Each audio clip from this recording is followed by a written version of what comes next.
Oh well, are we in for a treat? It's been the radio is finally in the car, and yesterday I were able to make a analog VHF call to a local repeater that's 3.5 or 35 kilometers from my QTH and in the car, and it's actually work. I had my first mobile conversation, but there are some people that wanted to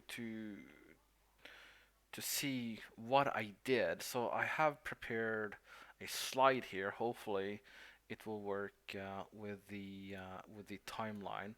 So I'm thinking about I'm going to show you just a few pictures, and we will take it from here. As you're watching on the first picture, it is the first boot of the radio. My dad connected a laptop charger to the radio, and it actually worked really good. So that might be a project for another time, and maybe buy another DMR radio that I can have on a um, portable way. But so that will for sure be definitely be interesting for me. So if you're going over to the next slide here pretty soon, some people wanted to know what the true size of the radio would be when I'm holding it in my hand. So as you see on the picture, it is the same size basically. If we, my dad and I had a plan. So basically, I had a plan to basically use an unused space in the car to have the radio, but the radio were a little bit uh, longer or deeper than I thought it would be. So basically, in the box where the radio is placed, I just cut a hole, or actually, my dad cut a hole to the radio. So one for ventilation and two for power, electricity, and of course of the size of the radio. So basically, what I did was take the box out of the car, and with that, I would have a hole in the car where just place the box in with the radio. So here's a big hole in the car, which which was strange to watch basically. But that's how I were able to get the radio in place. So the next part is of course when the box is inside of the car. So basically, this is a partial installation on the next slide, and yeah, so that's kind of how it looks like partially. So we had to use the bracket that came with the radio. So my dad he popped the box um, into the radio. Okay, I had to take a small break here. But anyway, the box is basically done. We took the bracket that came with the radio and we popped it inside the box, and then we screwed everything in. And a little bit magic later, it the stuff is actually working, which is pretty cool. So for the next part is basically when it is screwed in, and I pulled all of the wires in the car, the electricity and the antenna cable. So basically, all of the wires were basically connected into the radio before I screwed everything in, and yeah, it actually turned out to be pretty nice. I like the setup here so far. So far, it's working pretty good, and I just like it. Uh, so it's an unused space that I thought it was great to use, and yeah, I don't smoke anymore, so I don't have any tobacco or lighters and anything in there. So it worked. The radio is completely fastened into the vehicle. It won't move. So um, the roadworthiness test that I was going to have done next year, it will pass it. As you see on the left side, you see the electricity, and on the right side, you will see the antenna, and that's a little bit mess. I'll try explaining it as good as I can. So basically, for the antenna part, communication part, so I will have a GPS antenna connected, external GPS antenna connected to the car, and then the radio feeding line. That's what we're saying here in Norway. We call it birth wire for some reason. So basically, I'm running a custom. No, it was the original antenna wire that came with the car and with the radio. I'm sorry. So that's a RJ58 with a solid copper core in there. And I did something very interesting to it because it will make things easier to calibrate the antenna when I'm done. So basically, I cut the feeding line in half, and then I put some two PL connectors on each side. So basically, I had two short feeding cables as a feeding line from the radio to antenna. And more on that a little bit later, but I wanted to show a little bit how it is done. So I'm gonna show you a little bit we did the electricity and stuff like that. So the next part will basically be me struggling to get the electricity to the engine room through the firewall of the car. So basically, what I did was to lay plastic carpet, tarpet, whatever you want to call it. Then I had to twist my upside down in the car to find a hole I can put the both plus and minus. And remember, I didn't do all this myself. I did had a lot of help of my dad. He was arranging the plan that I had laid out, and this actually turned out to be pretty good. So my dad he did the electricity part and told me how to do that, and he helped me on the part that I was struggling on, and well, basically I struggled on every single um, steps basically. But we were able to fasten all of the electricity cable inside the car, so the local roadworthiness test, the national roadworthy test next year, it will pass the inspection. So the next part basically is basically we found a hole. We found some other cables, and we took it from there basically, and put a welding rod through the hole with all of the cables, and taped it with the some PVC tape, plastic tapes, and that actually made the trick to get the wire through the the firewall, I believe it's called that. So what you see on the picture is a black curved rod, or maybe as you see it as a black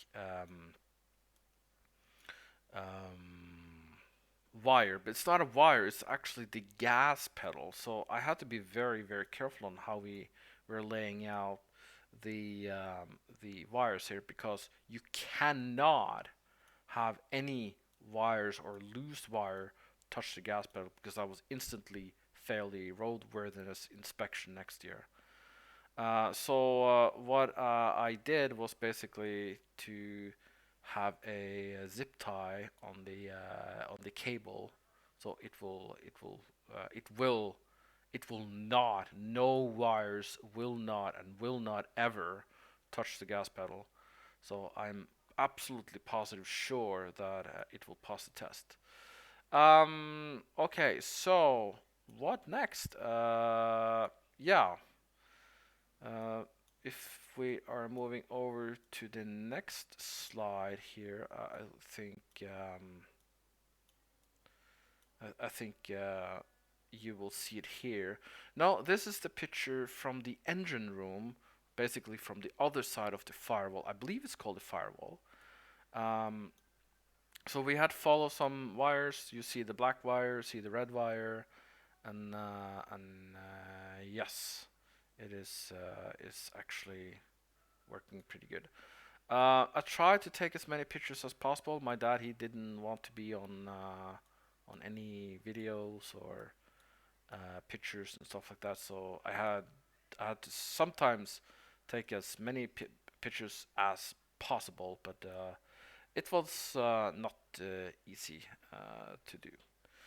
But anyway, next picture is you all know him pretty good. I also have a cat. His name is Odin. So he was with the on the adventure, while he was inside. Me and Dad, we worked on the outside. On the next part is basically the GPS antenna. That's external. It's not a built-in GPS antenna on the car. It is an external one.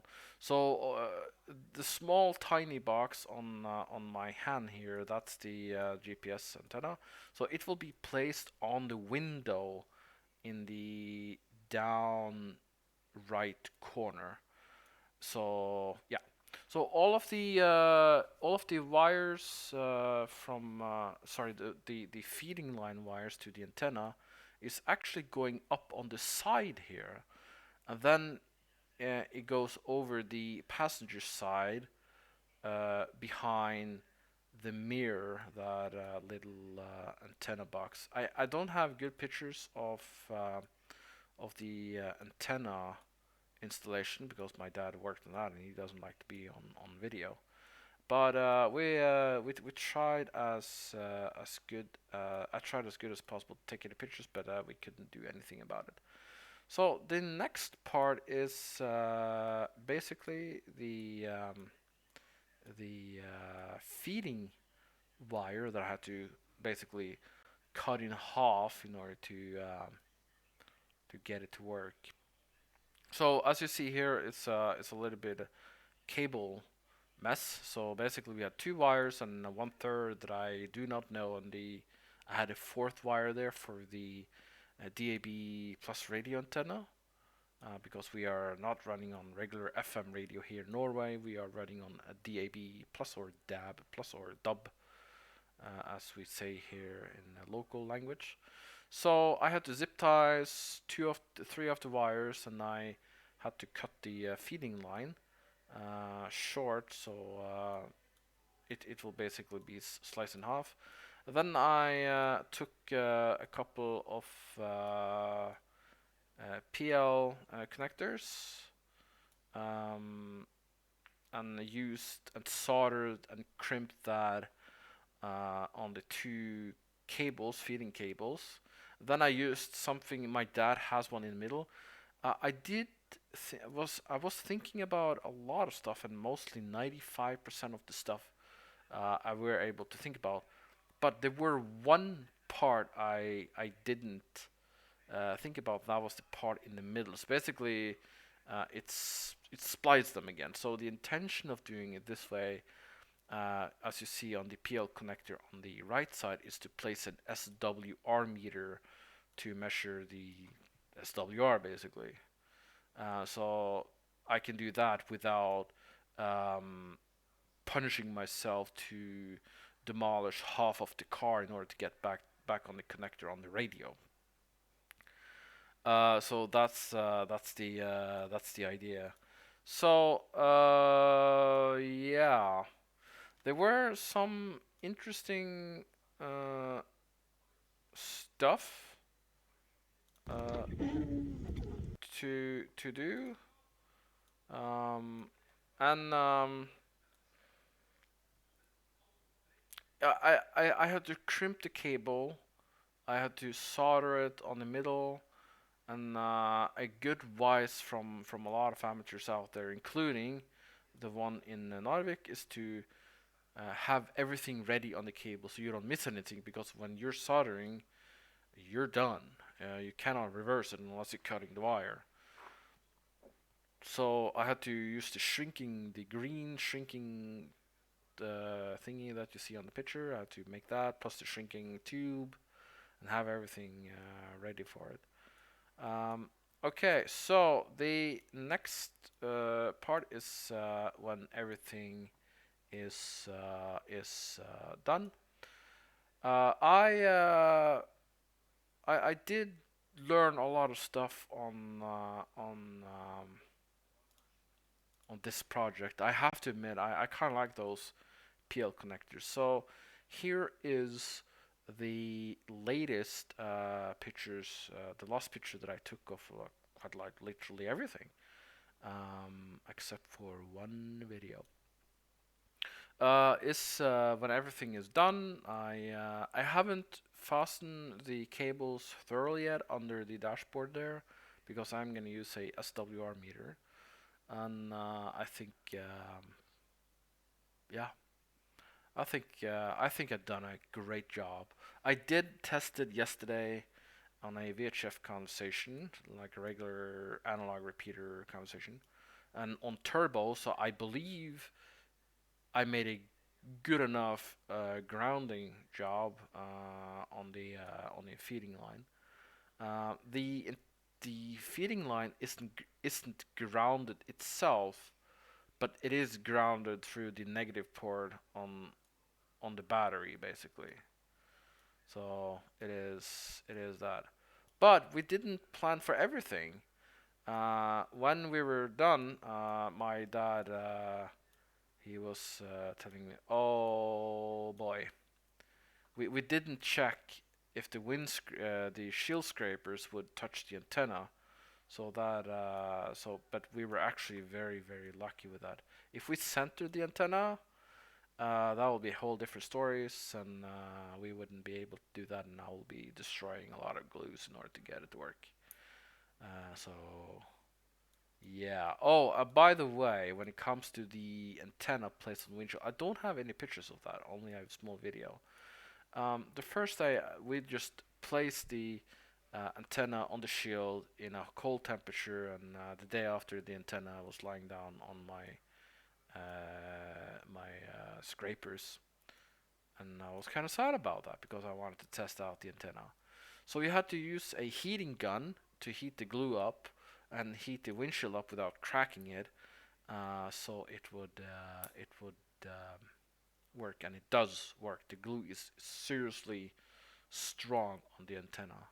I've been testing it for a couple of days now, and we know it works. But you want to see a Lucky Shot video, and on that. So here is a small antenna. I cut out the audio because, well, basically you don't need to listen to that audio. So as you see in the pictures, the windshield scrapers are barely touching the antenna part.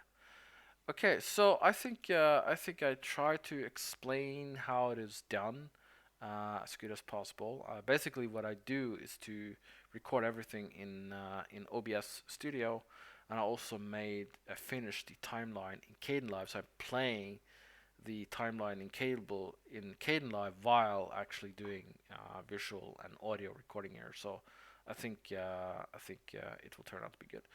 Um, what can I do now? Basically, I can communicate a lot further now than I can on my um, handheld device. The handheld device, I can send out 7 watts, while the car can send out now 55 watts on the radio. Is it worth it? Yeah, it depends on how you see it. I think it is absolutely cool, and I can't believe I didn't do this before. Am I geeking out a little bit about it? Yeah, I do. I do. But I think it's a great option to have. If something happens, I can pull out the GPS coordination out of the radio. I call in call it in to the emergency people, and if they are on a specific frequency, I can tune into them as long as they are within the bandwidth that I am on. So I think it's worth it. What is the budget total on the car project? I believe it is around $600. I used a couple of months to save up this money. It was not easy. I had to cut down on everything in order to get this to work. So the next project of mine is the HF project. So basically, the moment I assembled everything in the car, that's when I started to save up for an HF radio. And I think I found a setup for it. It will be an antenna from Amazon that a guy from South Norway has purchased, and he was very happy with that. He could reach the half of this planet, which was pretty cool. And that was a QRP radio that he used, and I think I will also get a QRP radio. So for me, it will be a QRP SDR radio, and that will be Zygu X6100, unless something else is specified. And I've been talking about here for about 21 minutes now, so I think I will just QRT here. You guys know what it means. And with that, LB6QJ is signing off. I hope you liked the video. If you did, just a thumbs up, and please also subscribe to my channel. It will definitely help in the future. And with that, Lima Bravo 6 Quebec Juliet is signing off. This frequency is available. Bye bye.